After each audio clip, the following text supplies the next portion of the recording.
Hi Dan, how's it going? Yeah, hi, thanks for having me on. How are you? I'm great, I'm great.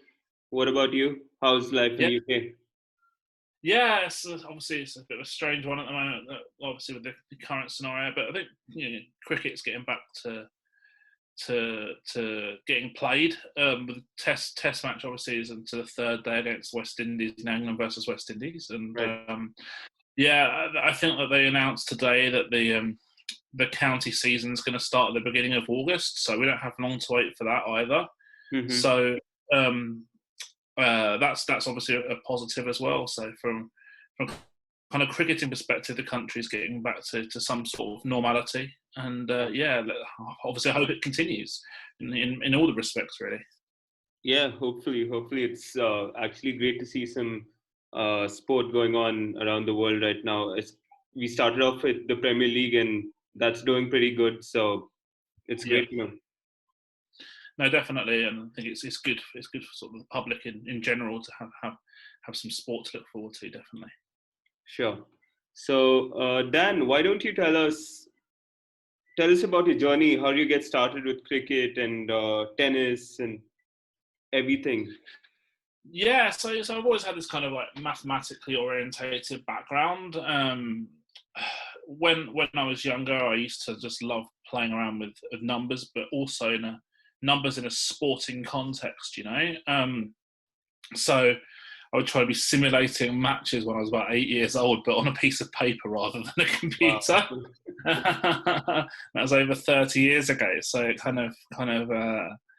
yeah, it manifested itself in the future. I've got a degree in accounting and finance, so kind of again a maths background, and yeah, then started working with a lot of sporting numbers.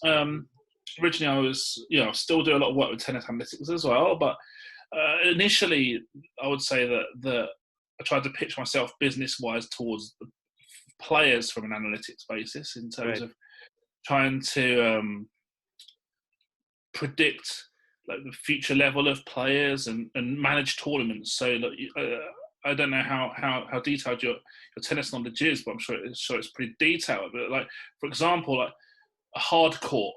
If you look online at scoring websites and stuff like that, it will just say hard court where the tournament's being played on, Right. but it doesn't tell you what manufacturer of hard court it is, what manufacturer of balls that they are, what are the climatic conditions, is a tournament played at altitude, Right.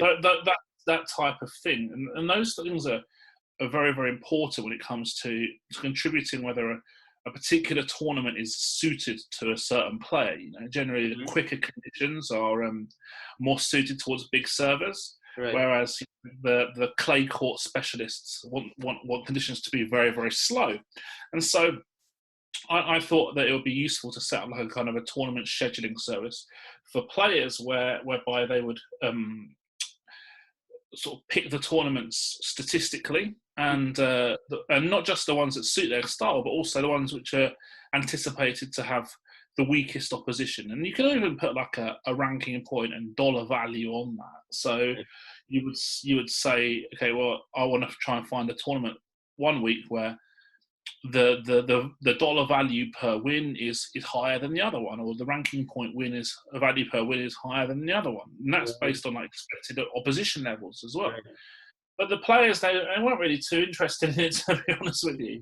Mhm. I spoke to a few agents and stuff about it, and the agents liked the idea, but the players weren't really too fussed. They their rationale was that they would rather just play the tournaments with their friends for some reason, Oh, presumably because okay.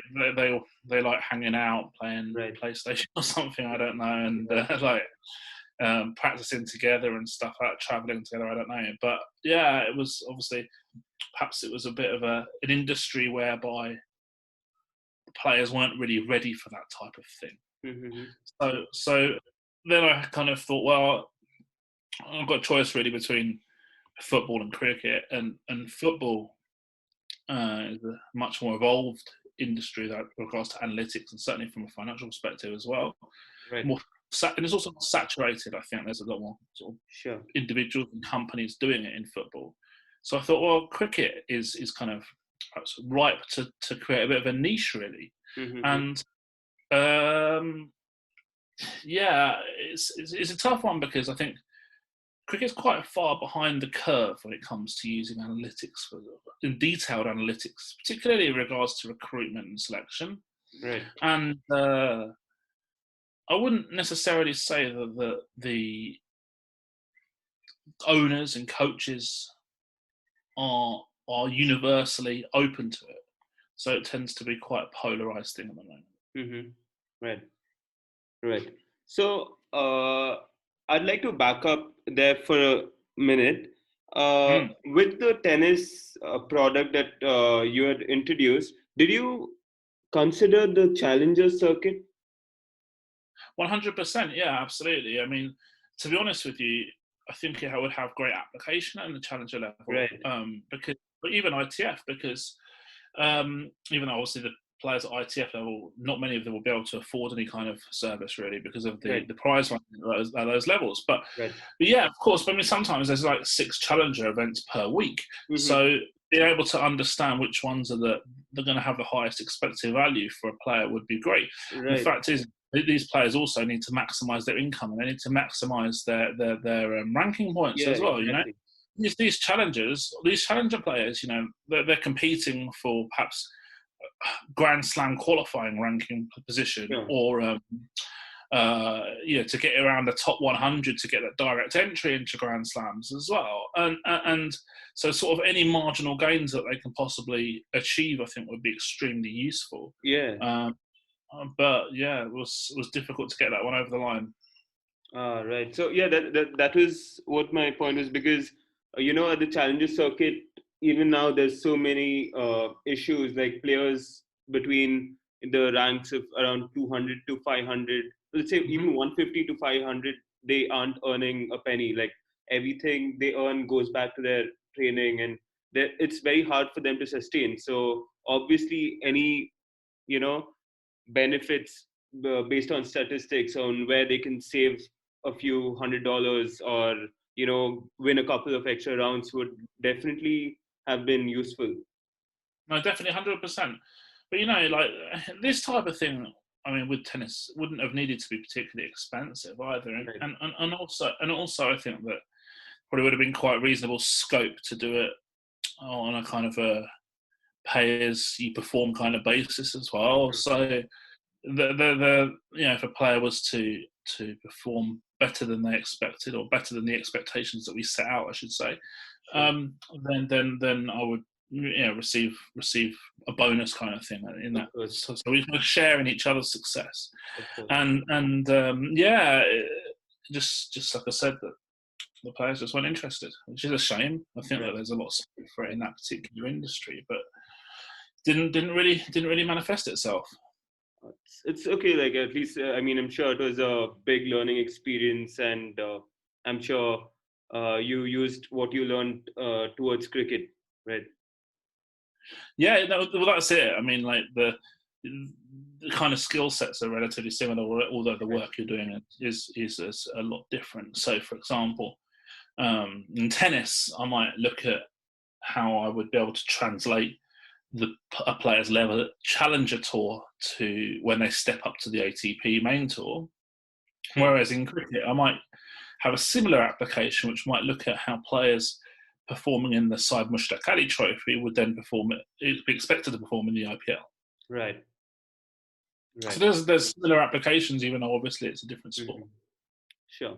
So, all right. So, why don't you tell us, how is the culture how's the cricketing culture in the UK right now? Like, is it improving? I mean, is it as big as it was, or has football always been at the top and continuing to do so? Yeah, I mean, kind of being honest with you, I would say that football is going to continue to be the kind of number one sport in the UK, in England, for fan engagement, I would say. I mean, I guess that's a different situation to India, where cricket is probably overwhelmingly the number one sport. Is that right? Yeah, of course. Yeah. So I don't see the situation changing. I think that there will be some definite scope for improvement though, in terms of catching up with football to some extent. Mm-hmm. Obviously, we've seen the beginning in terms of the draft and teams getting organised of the 100. Right. It was a shame that obviously the current situation with COVID has delayed the 100 until next year. I think it will be a fantastic tournament, and will ultimately go on well on the way to rivaling the IPL as the highest profile short format competition in all likelihood. So, but yeah, it's cricket's big, but it's quite, I would say, more niche than it probably is in India. Mm-hmm. Right. All right. So yeah, when we talk about football in UK and we talk about cricket in India, they're more or less along the same lines, right? Cricket is a religion in India. So when it comes to clubs, so I can tell you, any footballer in India or anyone who's training to become a footballer, they all dream of playing for United or Liverpool or Chelsea, you know? And is it the same with cricket in England, where they dream about playing for, let's say, RCB or Mumbai Indians? Have they been able to create that sort of a, brand in the last 10 years? Yeah, so? Good question. I mean, personally, I don't see that quite right now. I'm not saying that wouldn't happen in the future. Sure. Obviously, the IPL's been going on for, what is it, since 2008? Is that right? So about 12 years. Right. Yeah. And I mean, obviously, it would have to be a young player now to have grown up for the IPL in its entirety. Sure. But I mean, whether that has some scope to change, I don't know. I think that the IPL is very popular in England, but I wouldn't necessarily say that there's a greater brand recognition for any particular team over another. Right.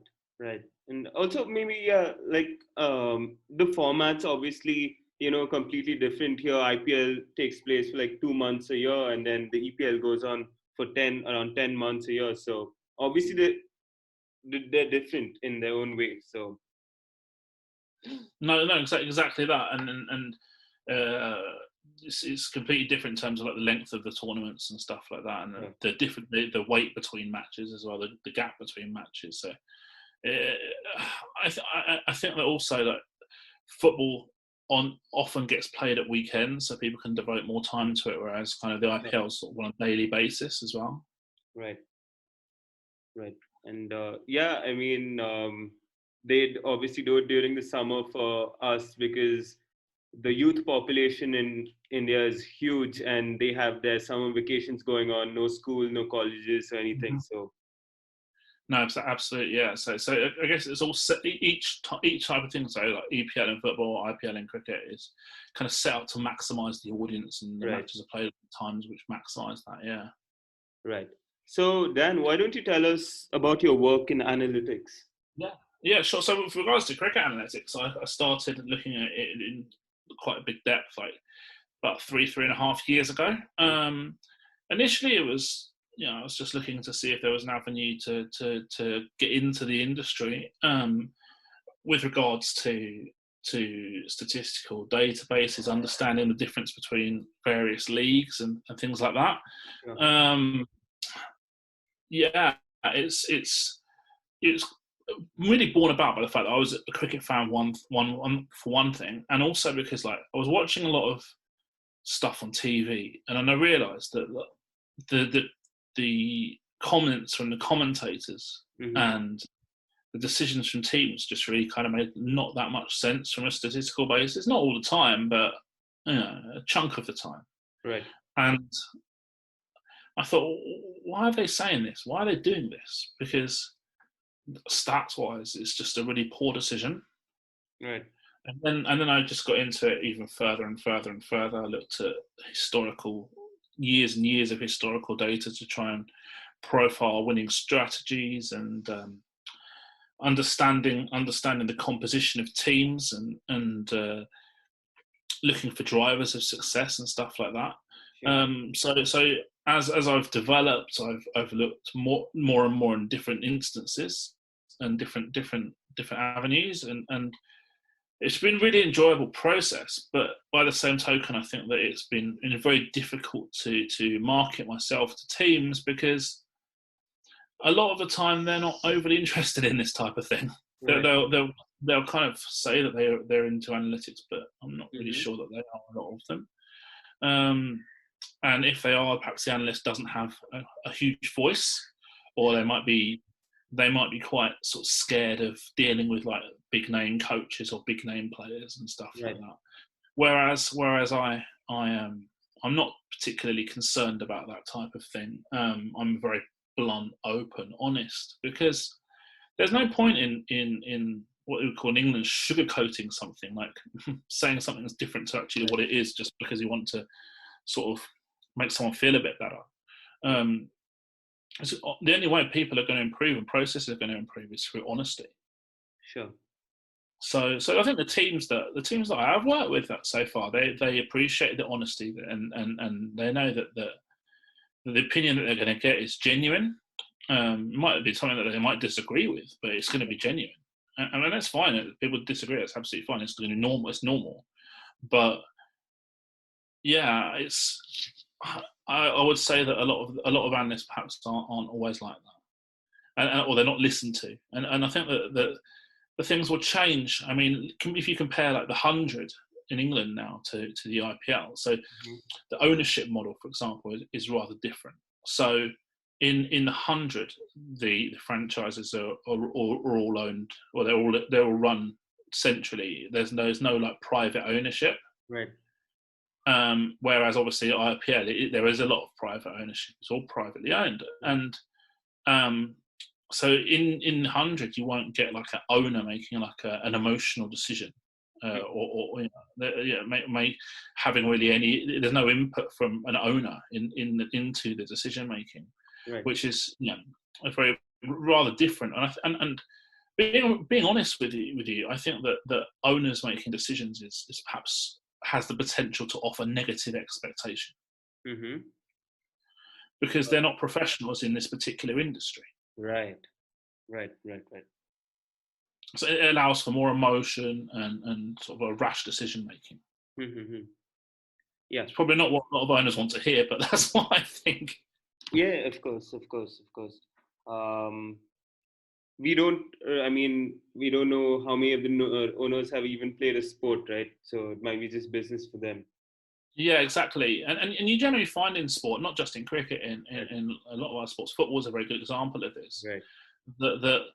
The people who own the teams sometimes struggle to apply the successful concepts that made them good businessmen when they get involved with sport, because of dealing with famous people, or it's like a hobby kind of thing, So they might be superb businessmen, but they kind of don't always apply that skill set to sport.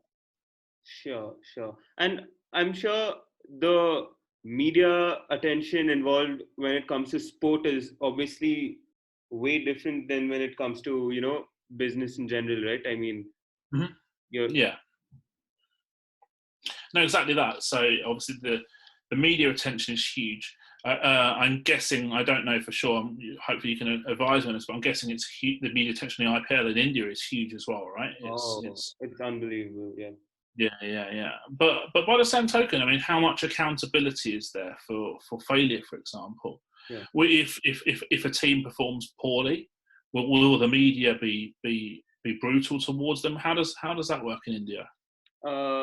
In terms of the IPL, or in terms of, either IPL or international cricket, anything. No, when it comes to international cricket, it's like, I don't know, it's basically England, in the sense that you do well, you're like celebrated, your gods. The moment you lose to a Bangladesh 10 years back, now obviously Bangladesh is a much better team, but you lose to a Bangladesh or a Kenya, any of those teams, and the people, they start throwing stones at the players' houses, and the media completely bashes the players, and there's a lot of stuff. So Yeah. Okay, so it's quite fervent media as well. Wow. yeah. Okay. Yeah. Okay. And what about the IPL? Is that the same? I mean, say like you have a team which like comes near the bottom 2-3 years in a row. Will the media really start criticising their management and the players and the captain? How does that work? The thing is, things go by so fast, and the attention span of the victories and losses are so low that a team wins once and then they lose after a day or two, and then so there's not much actually. But of course, some players are specifically criticized, but not the teams as such. Right. Okay. So it's yeah, rather different to football in England, Right. which would, I mean, if a team performs poorly, their manager and the players will get criticised heavily. Sure. Yeah. I mean, no, it's completely. I mean, it's not like how it is in the EPL with, let's say United losing a match or two on the trot, and the media, you just type Manchester United on Google, and you just see so many complaints and Yeah. so many issues, right? So it's not like that with IPL in India, but I don't know. Yeah. So, then why don't you talk to us about, like you mentioned, the recruitment strategies of IPL teams? I have a follow-up question to this. So what are your thoughts on this? Yeah, so the thoughts on recruitment strategies is that on the whole, they probably could be improved. There's certainly some contentious ones. And I think that a lot of my thoughts stem towards the depth of the local player pool. That's got to be a starting point. Right. That we have to understand the skill set of the local player pool, and the depth of talent in each kind of role is the number one thing for me. And then you got to go from there with your overseas options, because there's plentiful supply of overseas players, but only 4 of them are allowed in each team. So there's plenty to go around, whereas perhaps quality domestic players are harder to come by. Yeah. So for example, for me, my research would suggest that there's a plentiful supply of what I would call rotation-orientated domestic batsmen. Perhaps not above average boundary hitters, but players who have reasonable stability. Right. Maybe strike at 135, 16% boundaries, that type of thing, average 25. There's a lot of players who don't even get contracts with that type of skill set. Yeah. Whereas, and also there's a lot of very good Indian spinners as well. Right. Where there's less talent in terms of the skill set in India, in my view, would be over average boundary hitters. Mm-hmm. So there's a lack of guys who can hit 20% plus boundaries in Indian domestic cricket.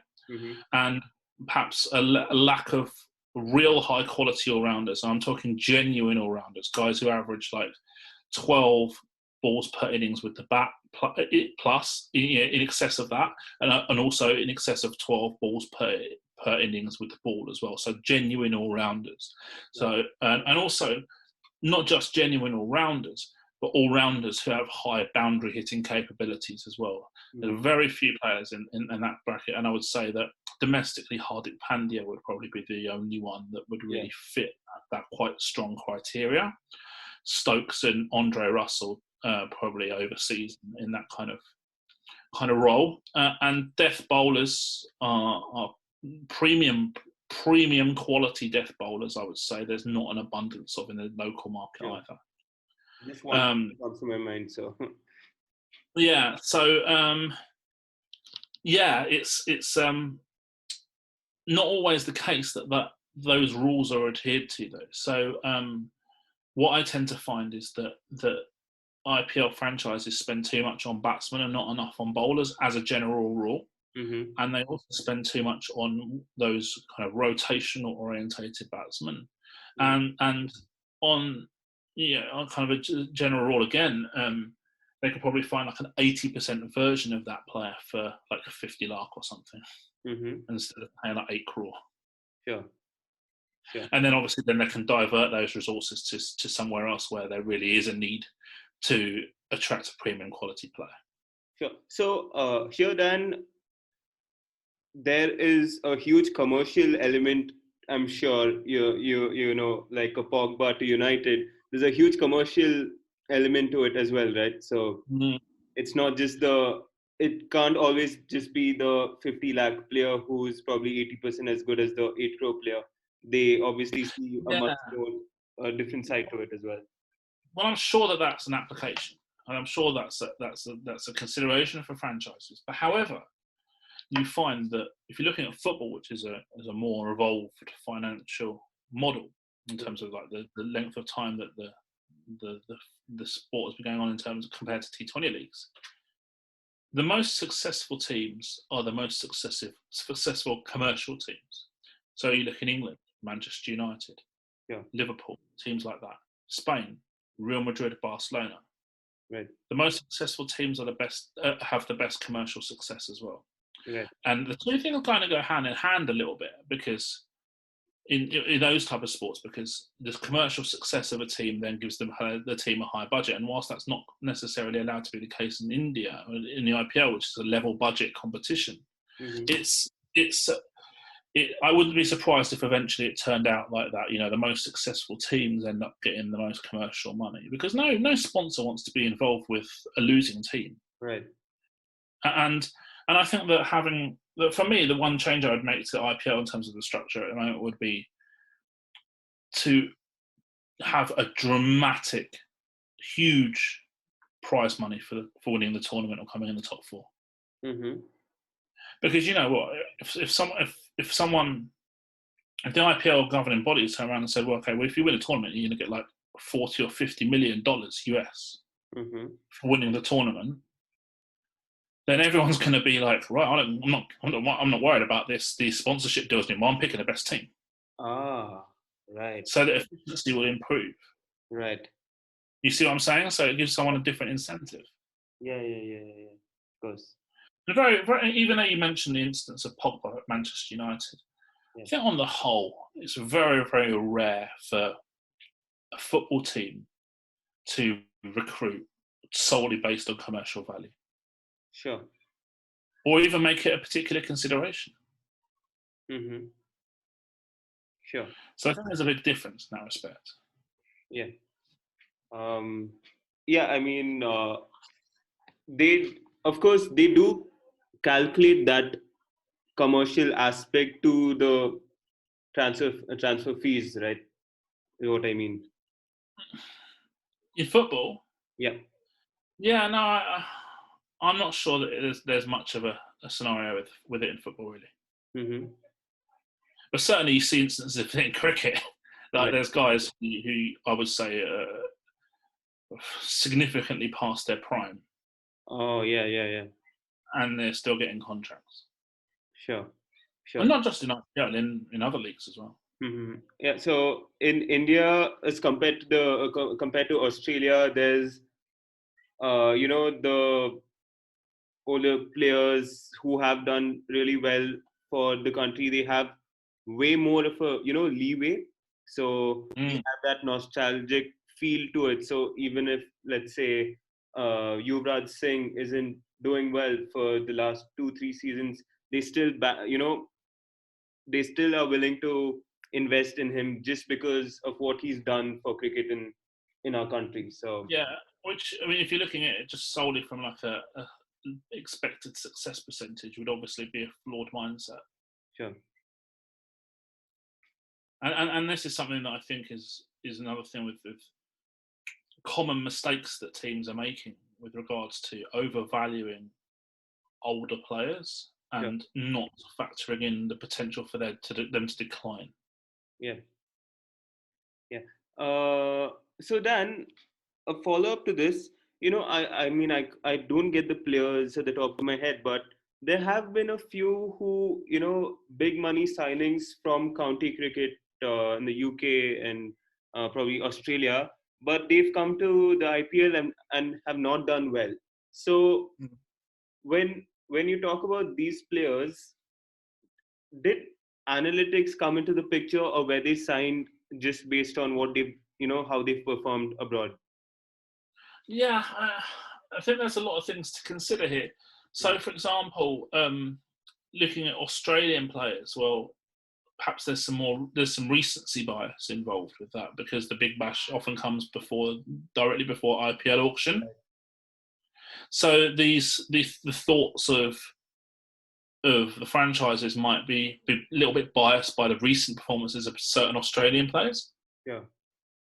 And I think that a lot of it also regards to England and also other countries too, is that there's a bit of a failure among a lot of teams, not just in India but around the world, the failure to understand the difference in standards and conditions between the different competitions. So in the past, for example, we've seen a lot of English players, batsmen, struggle a bit relatively compared to their performances in England in PSL and BPL, but then the conditions are completely different. Mm-hmm. Sure. England is like pace orientated conditions, fairly small boundaries a lot of the time in the T20 Blast, right.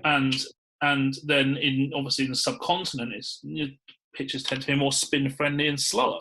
So there's a you can't just look at those two leagues, the leagues in isolation and say, okay, well, this guy's hit like an average of 40, a strike rate of 160 in the Blast, and expect him to do that in like BPL. It just doesn't work like that. And lower scoring league, harder batting conditions for overseas players makes all contributes to that.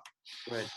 And then those are just a couple of instances really where the usage of like an algorithm to understand the difference in standards of competitions and the ease of batting, the ease of bowling in the various competitions will be something that the teams would benefit from, and that's something that I've devised myself. Right. Definitely. And also, what about the team selections during the matches? Yeah. So I think that there's a difficulty in understanding anticipated conditions sometimes. Mm-hmm. And a good example would be like at Chennai, right, where the spin economy rate is absurdly lower than the pace economy rate there. Mm-hmm. Yet opposition teams to CSK have consistently bowled a lower percentage of spin overs than CSK have. So CSK as the home team understand the dynamics of their home ground very well. Right. Whereas the opposition teams have kind of missed a trick there a little bit and not fielded enough spinners or not bowled enough spin overs. Right. So they're giving Chennai a bit of a head start in those home matches at Chipok. Mm-hmm. And that's something that I think is important. So understanding that anticipated conditions is very, very important. And also like other strategies as well. So one thing I think that Indian Premier League teams are doing pretty well is that they've pushed wicket keepers higher in recent years. So instead of a wicket keeper like batting at 7, they're now batting at like opening the batting or batting at 3 or 4 a lot of the time. And this allows teams to be a lot more flexible with their approach. They can pick a. They don't have to have a wicket keeper at 7, which kind of constrains their bowling options a lot of the time. Mm-hmm. So that's something that I think they're doing quite well. Right. But team selections also, guys who bat, especially 7, if they're an all-rounder, they're often not aggressive enough. There's a lack of players in the player pool who are not good enough in terms of their boundary hitting to play those roles. So there's something that all-rounders really need to upskill. And these teams are picking players in those positions who are only capable of hitting like 130 strike rates. Yeah. And that's a big problem. When they're often coming in at the death and they need to accelerate. And I don't think they have that in their skill set a lot of the time, these players. Right. So the was there. Yeah. So Dan, I'd like to make a comparison here.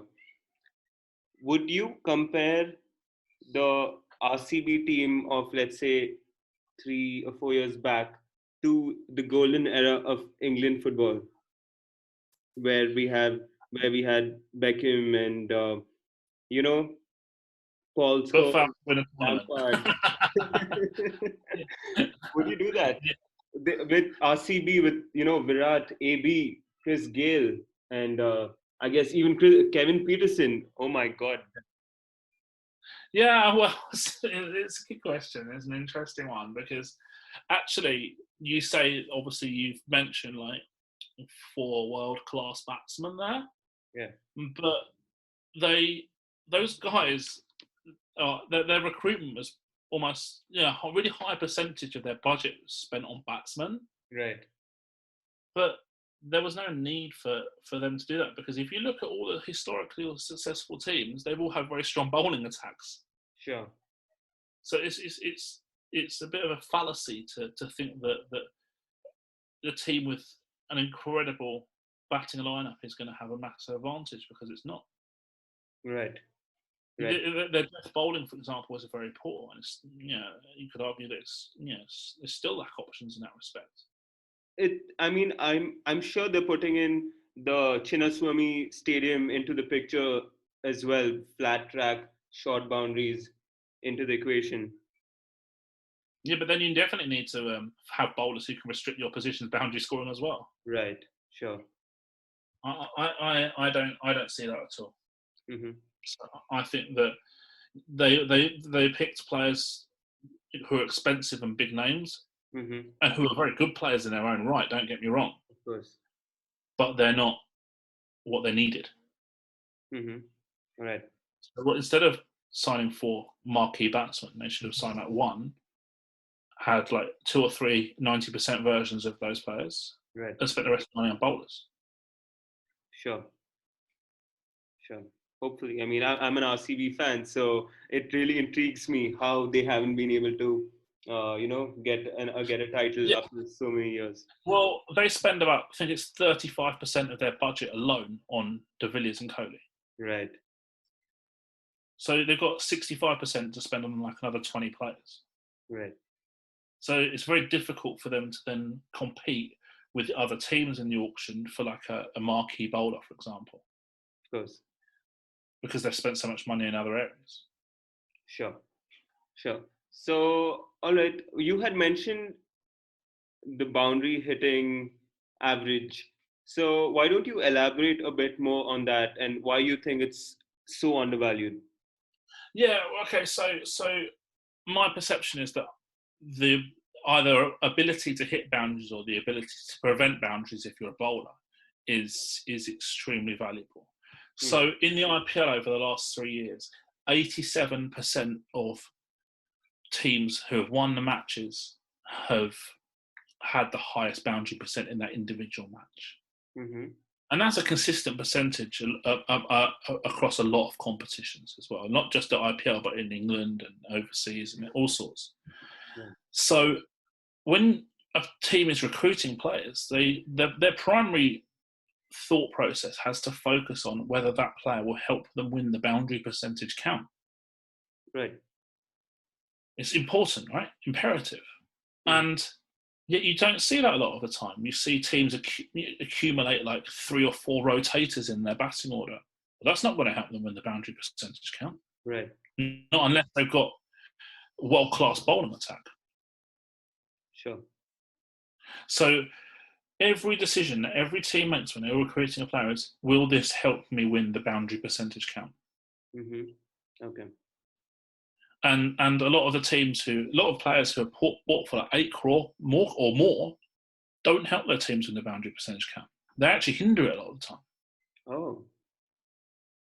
Because if you looked at the list of players who cost that much money and their batsmen, actually there's quite a few examples of guys who hit like below 17% of boundaries, which is around average. Right. Yes, there's scope for like maybe one accumulator, one rotator in your team who needs to be world class. Right.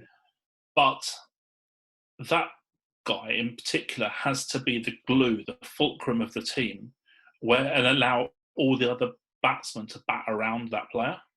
Sure. To attack whilst he's providing stability. Mm-hmm. So effectively, the one rotator allows all the other batsmen to hit a high percentage of boundaries by just sort of being there.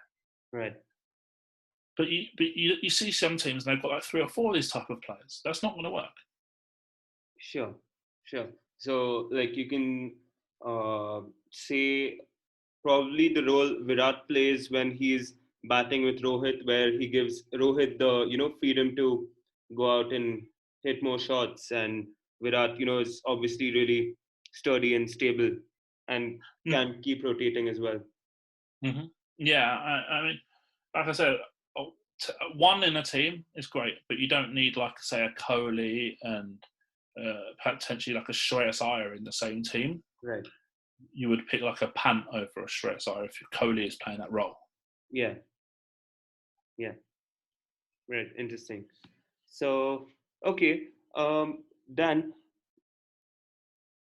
I want to picture in how analytics uses pressure situations into the mix. So, obviously, like you mentioned, analytics is numbers, and you know, Mm-hmm. how do you decide? I mean, based on the players and the position he's playing in and what situation the match is in, right? Does that Yeah, come yeah. into the picture when you're calculating all these numbers? Yeah, I mean, that's a good question, and to be honest with you, I think it's overrated, that type of thing. Mm-hmm. So I'm not sure that there's a great deal of scope in terms of players thriving or failing in key situations. Mm-hmm. So just primarily because the sample size is so small. Okay. So like a World Cup semi-final, final, Right. or a series-defining opportunity in a Right. Test match or IPL. Right. These things come across like hardly ever in a player's career. Sometimes never. Right. Maximum only a few times, right? Sure. So we're dealing with like incredibly small sample sizes of data. Mm-hmm. So just because a player's like performed like well 3 times out of 3 Mm-hmm. in the pressure situation, or performed badly 3 times out of 3 in a pressure situation, will they be able to replicate that 300 times? We don't know. We have no idea. Right. And it's like when you toss a coin, right? Everyone knows that a coin is a 50-50 chance of becoming heads or tails, right? Yeah. So if 3 heads come up in a row, does heads got more of a chance of coming again? No, it doesn't. It's just every spin is a 50-50 chance. The coin has no memory. Right. And we could say that about cricketers as well. We don't know if a player will be able to replicate their performance in a key situation. I was speaking to someone the other day, and I said, a lot of people say, Ben Stokes is a really good guy in a key situation, Right. and Yeah. he won the Test match at Headingley against Australia last year in the Ashes. It was an incredible innings. Probably the best Test innings of my lifetime, that I would say, as someone watching For sure. For an sure. innings on TV. But it doesn't necessarily mean that he's going to be able to replicate that again in the future. There was chances against him. Australia had chances, Right. and not just that, he didn't perform well in pressure in the World Cup final and T20 World Cup final against West Indies when Carlos Brathwaite took him on in the last over. Right. So the human mind has this kind of tendency to remember these notable events more, and also notably positive events. Right. And mislead people into thinking, oh, this guy's a key in under pressure. Mm-hmm. And I even heard like commentators on TV in the World Cup last year, 50 over World Cup last year in England. Yeah. They were saying England needed to win a tournament to prove they're not chokers. This is absolute fallacy. It means nothing. England have lost like a couple of finals or semi-finals. Right. Oh, right. What does that mean? And not just that, a lot of the players who are in the current squad weren't in the squads before. Exactly. Yeah. So it means nothing. Yeah. And like it's the same in tennis as well. People say, "Oh, this guy, he always wins the key points. He's really good under pressure." Yeah. Someone like Federer, you might say that about, right? Djokovic. Well, or Djokovic, yeah, too. However, the reason why they win more key points is not because they're good under pressure. It's because they're the better player, and therefore their expectation, the statistical expectation to win more key points, is greater. Right. You know what I mean? Right. So there's very little evidence actually. If you look at long-term tennis data and compare the points won generally to the key points won percentages generally, any player in the top 10, for example, performs significantly greater than what their expectation would be for key points. Right. They win more key points than, say, like a 50 ranked player. Right. But that's because they're a better player and their expectation to win the point is high before the point's taken place, not because they're better under pressure. Right. Interesting. But, Dan, in these situations, so like since I've played, tennis professionally as well, of course not at such a high level, what happens is when someone like a Joko or like a Dhoni or a Ben Stokes is not going to, give away his wicket or is not going to give away the point, and you have to win it, you have to fight till the end, and that Joko, no matter what, even if he's down 2 sets to nothing, a breakdown in the third, he is going to fight till the very end, till the last point, and that gets to the head of the opponent. So that. But then it also is the fact that he's the better player than the opponent, because there's no better players than him in tennis. Right. And that weighs on the mind of the opponent. Right. Sure. I think that it's very, very rare for a player to have like an aura. Mm-hmm. Maybe someone like Serena Williams in the women's at her peak was like that a little bit, maybe. That aura where it was mentally more difficult to beat her as an opponent. Right. Because Serena Williams at her peak was far and beyond the best player on the women's tour by a long distance. Yeah. Sure. So that's maybe one example, but I think it's incredibly rare. Mm-hmm. Right. So Dan, what else do you talk about in the book you've launched? What are some of the important topics apart from this? Yeah, I mean, obviously we've spoken about a lot of different areas. Right. So I mean, there's so much to talk about. The book is a very long read and certainly provides good value for money on that perspective, because it's going to take a long time to read it. Right. So I some of the other areas I talk about are pinch hitters and whether it's a good strategy, which players could potentially be used as pinch hitters who currently aren't. Mm-hmm. I look at the concept of match-losing innings, where a player plays a long innings at a low strike rate, for example. Right. I look at the benefits of bowling more or less spin, because a lot of people now, they're thinking that because spin's got a lower economy rate, they should just bowl more of it, which is a rather simplistic argument. Right. I look at the impact of age as well. So I look at how players decline throughout their career. Mm-hmm. and whether that's necessarily reflected in the auction market, and I kind of draw a conclusion whereby franchises tend to retain a player for one expensive retention too many. Mm-hmm. So as they're perhaps going into their 30s, right, they either need to release the player or pay them less. Right. And I look at a lot of other areas as well, such as matchups, a real big look at the domestic player market in the competitions and tournaments below the IPL. So, Syed Mushtaq Ali Trophy, Tamil Nadu Premier League, Karnataka Premier League, right, all those lower level leagues, and look at how we can statistically scout players in those leagues with a view to having a more efficient scouting process in those leagues compared to all the visual scouting, which is very difficult because obviously there's so many players and so many matches in those leagues that it's very difficult to efficiently scout from a visual basis. Cool. And I also look at a lot of drivers for success and what sort of benchmarks teams need to be aiming for in order to succeed as well. Of course. Great. That's wonderful. And so Dan, where can people find your book? Is it out in the market yet? When is the paperback releasing? Why don't you share details with our listeners?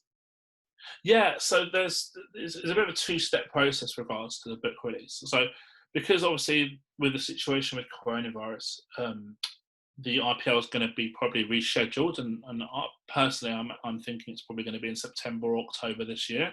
Right. I wanted to release the book so people can read it and digest it and understand it in advance of the tournament, Right. which wouldn't have been possible solely via paperback. Right. So I at the moment it's just I've created like an ebook format PDF, Yeah. so people can read it on their computer or their phones. Right. And that's available on my website now at www.sportsanalyticsadvantage.com. There's a link at the top. There's a link at the top which has more information and a purchase link. Sure. And paperback I'm probably anticipating will be around Christmas time probably. So quite far in advance. Great. So, guys, listeners, I will have the link to Dan's website on the show notes, and so please do check out his book, and I'm sure it'll be she'll have great insights towards cricket and analytics. And yeah, Dan, thank you so much for spending your time here with us and sharing so much of your knowledge. Yeah, no worries. I really enjoyed chatting. So thank you so much for having me on. And take care, and we'll speak in the future, hopefully. Sure, take care. And also, Dan, if people were to wanted to get in touch with you, where can they do so? Yeah, so that's fine. On my website, I've got my email address, but I'll let you know what it is now. It's sportsanalyticsadvantage@gmail.com. I'm also on LinkedIn, Dan Weston on LinkedIn, and on Twitter, I'm at SA Advantage. So S for sugar, A for analytics, and then the word advantage, SA Advantage. Great. All right, Dan, take care, and hope to see you soon, probably in the IPL. Hope so. Thank you so much. Take care. Bye. Bye-bye.